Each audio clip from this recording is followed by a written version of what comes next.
a name utterly erased from history, wiped clean from God's book of life, without a single warning, without a trial, without a chance to make amends. What kind of sin could provoke such a drastic reaction from a God renowned for his mercy and patience? Welcome to the gripping tale of Er, a man born into a sacred legacy, destined to shape the future of God's chosen people, yet whose actions led to a shocking end. This isn't just another Bible story. It's a mystery that will challenge everything you think you know about justice, redemption, and the weight of your choices. Will you uncover the truth behind Er's disappearance and the unlikely heroine who stepped up to save God's plan? If you're ready for this astonishing journey, drop 888 I'm awake in the comments below, hit that like button, and subscribe to join us as we unravel a story that will make you rethink your own path. Let's dive into this journey right now. Pause for a moment and picture living in an era where every step you take not only shapes your own life, but could alter the fate of all humanity. That was the world of the patriarchal era, roughly from the 19th to the 16th century BC, a time of upheaval where God's sacred promises were entrusted to ordinary people with extraordinary missions. This wasn't an age of dazzling kings or renowned prophets, but of nomadic families wandering the harsh lands of Canaan, facing war, famine, and cultural temptations from neighboring tribes. In this context, the story of Er, a mysterious figure erased from the book of life, becomes a riveting puzzle, compelling us to ask, what could cause someone chosen for a grand mission to fail so spectacularly? In Genesis 12, 1-3, God called Abraham to leave his homeland, promising, "I will make you a great nation, and through you, all the nations of the earth will be blessed." This promise wasn't just a privilege. It was a sacred covenant, a pledge that from Abraham's lineage, a nation would arise, and ultimately, the Messiah, Jesus Christ, would come to redeem the world. This promise passed through Isaac, then Jacob, also called Israel, and reached Judah, Er's father. Judah was no ordinary man. As the fourth son of Jacob and Leah, he held a pivotal role. His lineage would lead to King David, and through David, to Jesus, as recorded in Matthew 1:1-3. The genealogy of Jesus Christ, the son of David, the son of Abraham. Judah fathered Perez and Zerah by Tamar.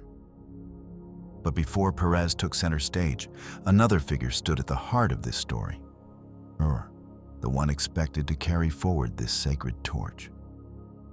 The patriarchal era was a time when families were not just havens of love, but spiritual vessels, carrying God's promise through generations. Every child born into Abraham's line was a link in the chain of God's redemptive plan. What made this era unique? The fragility of the promise. There were no kingdoms, no armies, just small, vulnerable families facing the temptations and pressures of neighboring peoples like the Canaanites, Hittites, and Amorites. In this setting, Judah and his family confronted not only physical challenges, but the constant battle to preserve their faith against pagan influences. Imagine being entrusted with a mission to change history, surrounded by a world of chaos and temptation. Would you have the strength to uphold that promise? Judah's firstborn, was no ordinary man. He was born with a rare privilege, to be the direct heir of the sacred promise God made to Abraham. Genesis 38:3 records it simply, "She, Judah's wife, conceived and bore a son, and he named him Er." Behind this brief note lies an immense responsibility, not just for Judah's family, but for the entire redemptive plan of God. In ancient culture, the firstborn son didn't just inherit the bulk of the father's wealth, often double that of his siblings, but also bore the spiritual duty to ensure the family's legacy, both material and divine, was passed down intact. For Er, this meant not only inheriting Judah's possessions, but safeguarding God's promise. a promise that would lead to the birth of the Messiah. The name in Hebrew means awake or watchful. This was no random name. In Hebrew culture, names often carried prophetic weight, reflecting a person's destiny or role in God's plan. Er's name suggested he was destined to be a vigilant leader, ever alert to temptations and responsibilities.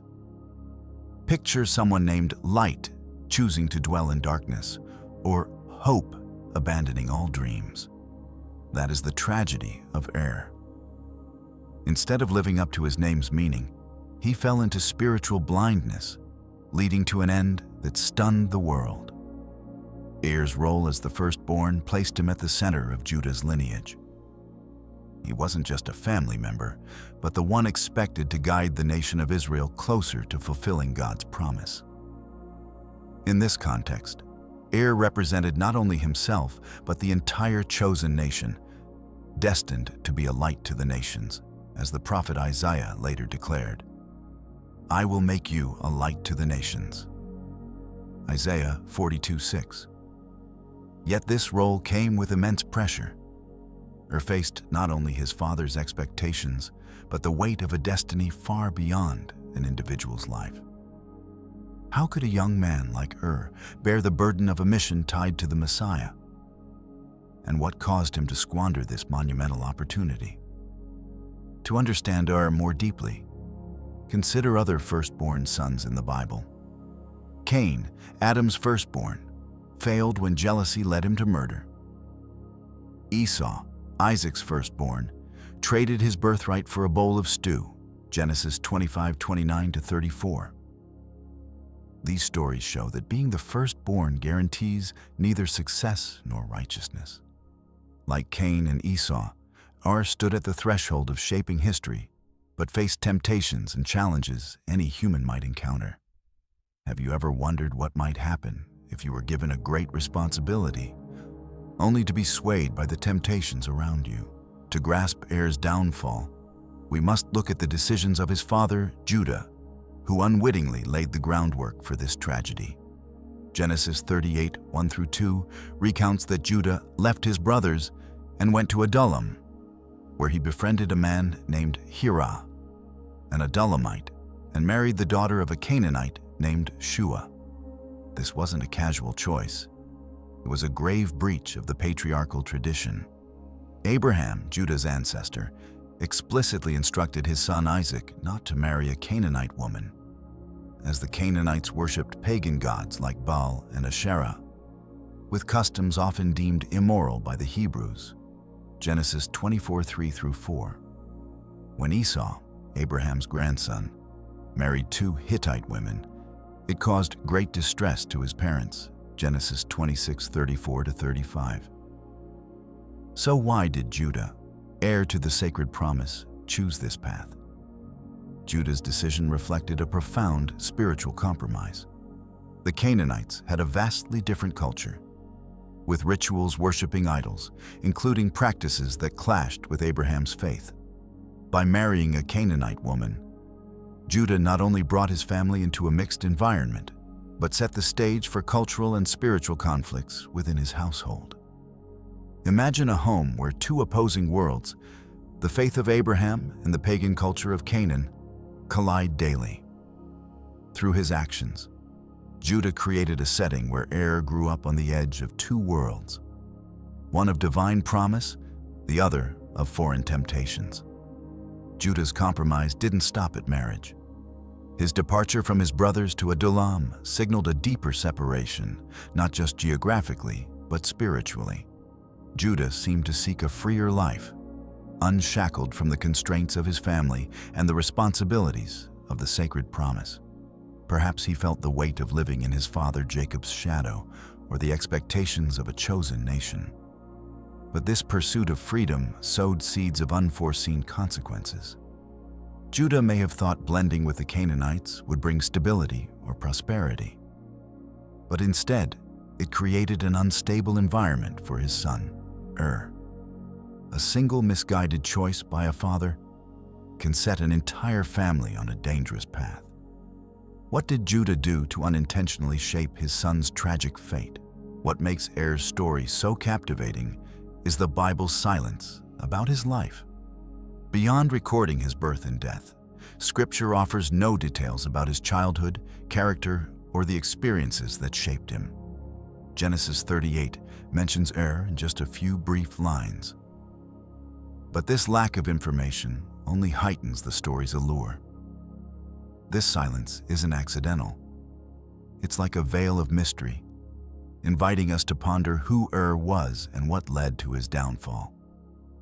Did Er ever grasp the significance of the role entrusted to him? Or was he trapped in a world of conflict, unable to find the right path? Picture Er growing up in a household torn between two worlds. On one side stood the legacy of Abraham, Isaac, and Jacob, stories of faith, covenant, and God's promise. Abraham left his homeland to obey God, Isaac was spared from the altar of sacrifice, and Jacob wrestled with an angel for a blessing. These stories form the bedrock of Hebrew faith, the guiding light for the chosen nation. On the other side, Er saw his father, Judah, blending into Canaanite culture, with its idolatrous rituals and customs contrary to the teachings of his ancestors. Perhaps Er heard tales of God calling Abraham from his homeland, but he also witnessed his father engaging in Canaanite activities like festivals or trade with pagans. This conflict likely left Er confused about his identity. Was he ever taught that he was part of God's redemptive plan? Or was he raised as an ordinary man, unaware of his unique role? In Hebrew culture, educating children about faith was a sacred duty. Deuteronomy 6:6-7 later instructs parents to pass down God's word to their children, teaching them, "When you sit in your house, walk by the way, lie down, or rise up." But did Judah fulfill this with Er? Or was he too preoccupied with integrating into Canaanite society, leaving Er without a firm foundation in faith? The mystery of Er is further underscored by the meaning of his name, awake. In the Bible, names often carry symbolic weight. For example, Abraham means father of many nations. Jacob means he who grasps the heel, signifying his persistence. But for Er, his name seems a bitter irony. Instead of being awake to preserve his family's legacy, Er fell into spiritual blindness, leading to a tragic end. Was Er ever given a chance to understand the true meaning of his name? Or was he swept away by a chaotic world? The Bible's silence about Er also invites us to reflect on ourselves. We may not know exactly what happened in Er's life, but we can ask, how do the influences around us, family, culture, society, shape the way we respond to God's call? Er is a forgotten figure, but his story is a powerful warning. Even with great privilege, we can fail if we don't live according to our purpose. Are you living a life that's awake? Or are you being pulled by temptations that make you forget your greater calling? Picture a moment so terrifying that God's judgment strikes like lightning, mercilessly erasing a person from the face of the earth in an instant. That was the fate of Er, Judah's firstborn, destined to carry forward a sacred promise, but instead wiped from the book of life. In Genesis 38:7, the Bible records it with chilling brevity. Er, Judah's firstborn, was wicked in the sight of the Lord, and the Lord put him to death. Just one sentence, yet it carries the weight of a final verdict. No explanation, no second chance. What could provoke the God described as slow to anger, abounding in mercy, in Exodus 34:6 to act with such unrelenting severity? Er's sin must have been far beyond ordinary failings, a profound betrayal of God's divine plan. Though the Bible doesn't specify Er's actions, Jewish traditions, particularly in the Midrash, offer hypotheses to unravel this mystery. Some scholars suggest Er refused to have children with his wife, Tamar, an act not just of personal selfishness, but a direct rejection of his sacred responsibility. In ancient culture, bearing children was more than a family matter. It was a way to preserve the lineage and ensure the continuation of the covenant.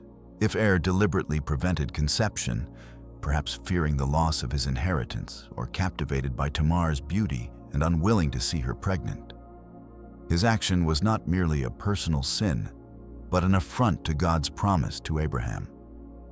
A man entrusted with a mission to save the world chose to turn his back for selfish reasons. Did ever grasp the eternal consequences of his choices?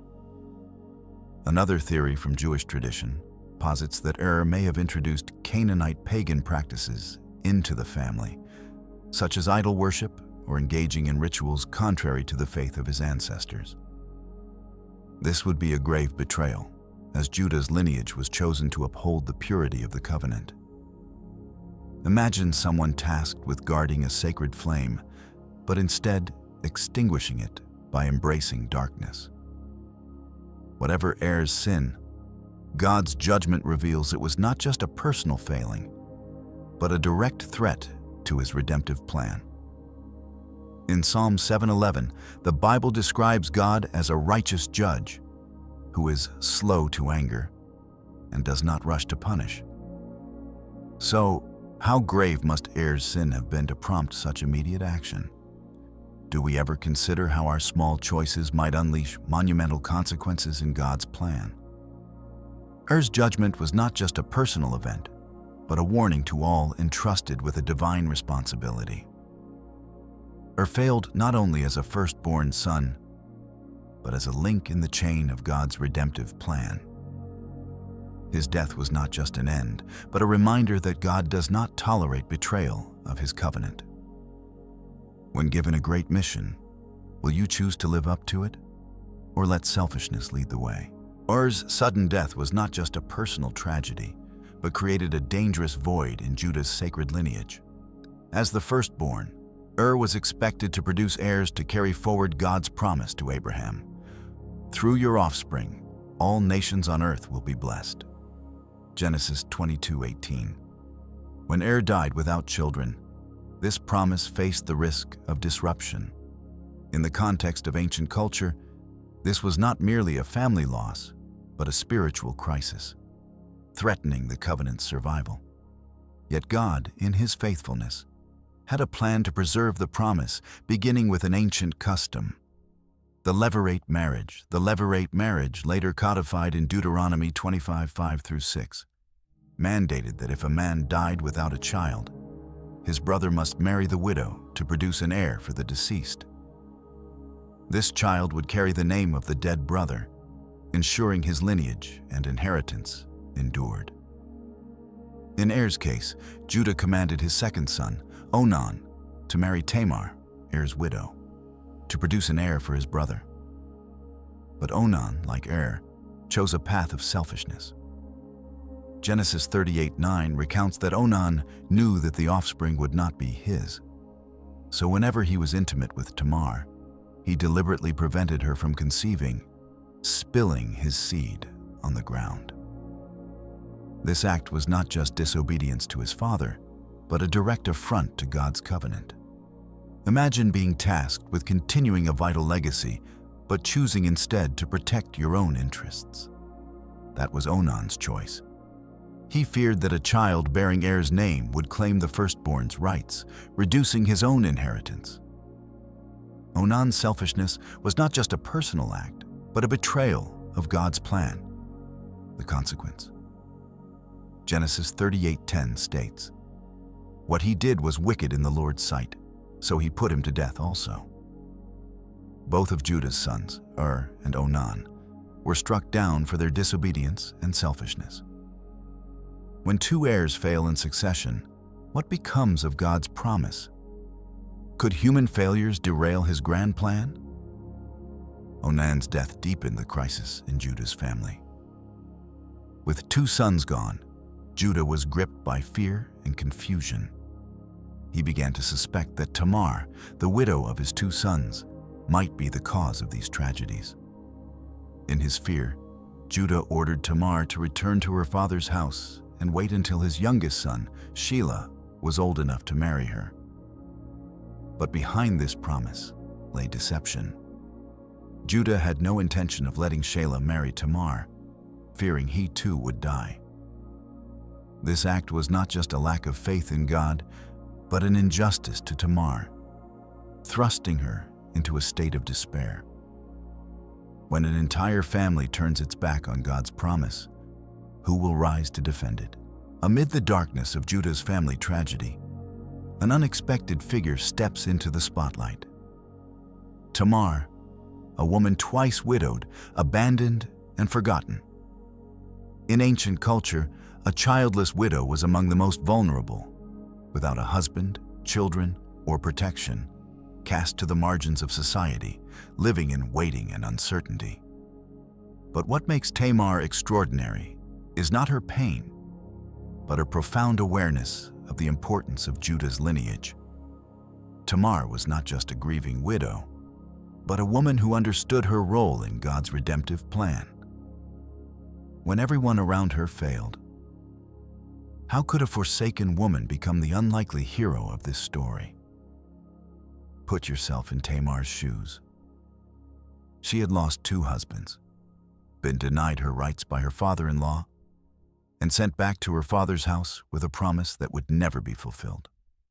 Genesis 38:11 recounts Judah telling Tamar, "Remain a widow in your father's house until Shelah, my son, grows up." But as time passed and Shelah came of age, Judah remained silent. His promise was merely an excuse to shirk responsibility. In ancient culture, refusing to fulfill the levirate marriage was not just a personal injustice, but a threat to the lineage's survival. Tamar realized that if she didn't act, God's promise, the covenant leading to the Messiah, could be at risk. Tamar's mindset in this moment was a blend of desperation and determination. She was not just fighting for her personal rights, but for a greater purpose: preserving Judah's sacred lineage. In Matthew 1:3, Tamar is named as one of the few women in Jesus' genealogy, underscoring her critical role. But at this moment, she was merely a widow, powerless and voiceless. Yet, instead of accepting her fate, Tamar chose to act. Could a woman forgotten by society alter the course of history with a single bold decision? In a defining moment, Tamar did the unthinkable. She took her fate into her own hands, defying all risks. Genesis 38:13-14 tells us that when Tamar heard Judah was heading to Timnah for the sheep shearing, a festive occasion when men often let loose, she made her move. She shed her widow's garments, symbols of her grief and isolation, and disguised herself as a prostitute, positioning herself at the gate of Enaim, a strategic spot on the road to Timnah. In Canaanite culture, such women often appeared in public places, and Judah, failing to recognize Tamar, was drawn into temptation. Tamar's action was not mere deception, but a brilliant and courageous plan. She demanded a pledge from Judah: his seal, cord, and staff, items symbolic of his identity and authority. The seal was used to authenticate transactions, the staff bore his personal mark, and the cord tied them together. By securing these items, Tamar ensured she had proof to protect herself later. Imagine a woman, without power or protection, daring to confront a man as influential as Judah. Was her action reckless, or was it a step guided by God? Tamar's move might have been scandalous in the eyes of ancient society, and even today, it could spark debate. But her motive was not selfishness or revenge. It was a deep commitment to God's promise. She understood that if Judah's lineage was not continued, the covenant with Abraham would be at risk.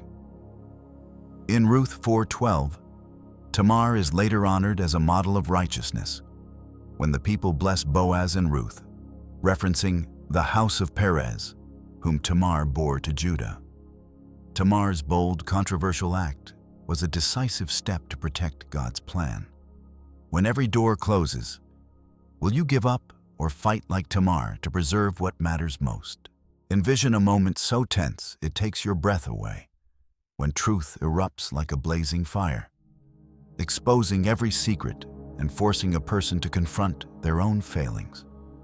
That was the moment Judah, the father who failed to keep his promise to Tamar, stood before a crowd holding his personal belongings, his seal, cord, and staff.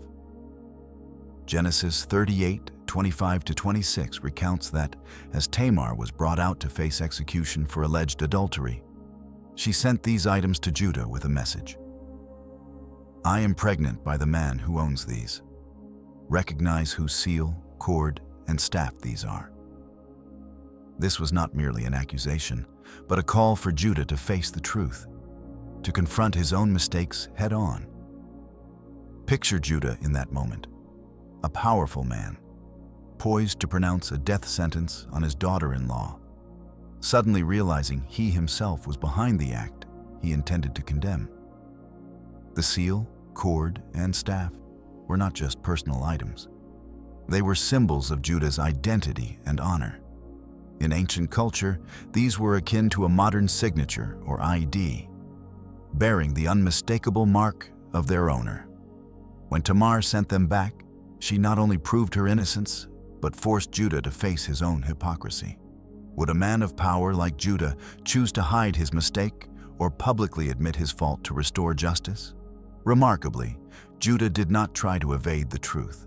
In Genesis 38:26, he declared before the crowd, "She is more righteous than I, since I did not give her to my son Shelah." This is a rare moment in the Bible, where a central figure openly admits their error without hesitation.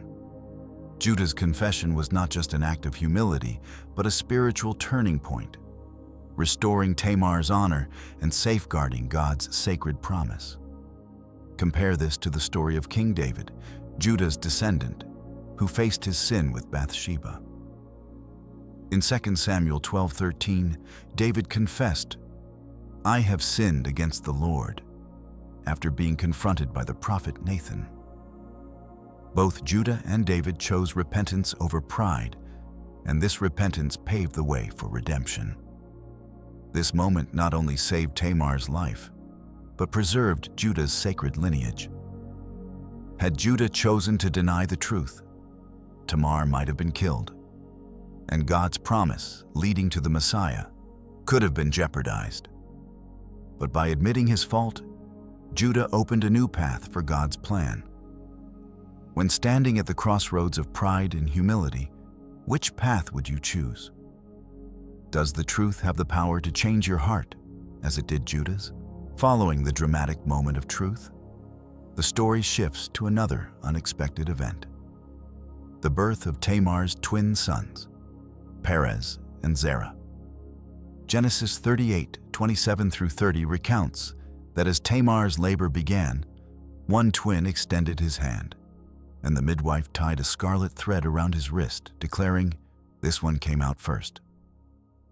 But in a stunning reversal, the other twin, Perez, pushed through and was born first, claiming the firstborn's rights. Perez's name, meaning breakthrough or breach, reflects this event, a disruption of the natural order to seize the primary position. Zerah, the twin with the scarlet thread, was named Brightness or Dawn, but ultimately took second place to his brother. The birth of Perez and Zerah is not just an intriguing detail, but a powerful symbol of how God works in history. In the Bible, God often chooses the unexpected to fulfill his purposes. Consider Jacob, who surpassed his older brother Esau to receive the blessing, Genesis 27, or David, the youngest in his family, chosen as king over his older brothers, 1 Samuel 16:11-13. Perez, born from the scandalous union of Judah and Tamar, became the direct ancestor of King David and ultimately Jesus, as recorded in Matthew 1:3. Judah fathered Perez and Zerah by Tamar. Why did God choose Perez, a child born from such unlikely circumstances, to be a critical link in the messianic lineage? This reversal carries profound theological significance. Perez, with his name meaning breakthrough, symbolizes how God shatters human barriers, sin, failure, and prejudice to accomplish his plan. In ancient culture, the firstborn's rights were paramount, but God is not bound by human rules. Perez's birth reminds us that God's plan often defies conventional expectations, using those deemed unworthy to achieve great purposes. Think of Rahab, the prostitute from Jericho, also named in Jesus' genealogy, Matthew 1:5. Both Rahab and Tamar, women despised by society, became pivotal figures in God's redemptive plan. Is God using breakthrough moments in your life to lead you toward a greater purpose? The story of and Tamar is not just an ancient tale of failure and redemption, but a profound theological lesson about responsibility, consequences, and God's faithfulness. First, Er's story is a stern warning about the consequences of rejecting a divine calling. As Judah's firstborn, was granted immense privilege to be part of the lineage leading to the Messiah. But his spiritual blindness, whether refusing to have children, worshiping idols, or mistreating Tamar, led to unrelenting judgment. In Psalm 1:6, the Bible states, "The Lord knows the way of the righteous, but the way of the wicked leads to destruction." Despite his name meaning awake, chose a path to destruction, leaving a void in the sacred lineage. In contrast, Tamar emerges as an unlikely heroine, a woman abandoned by society yet used by God to preserve his promise. Her courage lies not only in her bold act of confronting Judah in disguise, but in her deep awareness of her role in the covenant. Tamar understood that Judah's lineage was not just a family matter, but part of God's redemptive plan. Her actions, though controversial, demonstrate faith and loyalty, even in the face of potential execution. In Hebrews 11:1, faith is defined as the assurance of things hoped for, the conviction of things not seen. Tamar lived this definition, trusting in God's plan despite all odds against her. Do we have the courage, like Tamar, to act for what is right, even at great personal cost? More importantly, this story underscores God's faithfulness amid human failure. Despite and Onan's failures and Judah's lack of faith, God found a way to fulfill his promise. In Romans 8:28, Paul writes, "All things work together for good for those who love God." Tamar's story is a vivid testament to this truth. From a situation steeped in scandal and failure, God brought forth Perez, who became an ancestor of Jesus. This shows that no human mistake can thwart God's plan. When we fail, can we trust that God is still working to weave our mistakes into his redemptive story? The story of and Tamar is not just a tale from thousands of years ago. It's an invitation to examine ourselves and our role in God's plan. With his great privilege yet failure due to spiritual blindness, warns us of the danger of squandering what God has given us. Each of us is entrusted with a purpose, perhaps not a lineage leading to the Messiah, but a life meant to honor God and serve others. In Matthew 25:14-30, Jesus tells the parable of the talents, teaching that we will be judged for how we use the gifts God gives us. Wasted his talents. But what about us? Are you using your gifts and opportunities to live out God's purpose? Or are you letting them slip away due to selfishness or fear? Tamar, on the other hand, is an inspiration for anyone feeling forgotten or powerless. She had no power, no voice, yet she acted with faith and courage. In today's world, we often face challenges that make us feel helpless. Work pressures, family conflicts, or societal injustices. But Tamar's story reminds us that God can use the smallest among us to accomplish great things. Consider Esther in the Bible, who risked her life to save her people. Esther 4:16. Like Esther, Tamar shows that faith in action can change history. When facing seemingly insurmountable challenges, will you give up or rise like Tamar to fight for what's right? Finally, this story is a reminder that God remains faithful even when we falter. In life, we may make mistakes, miss opportunities, or feel unworthy.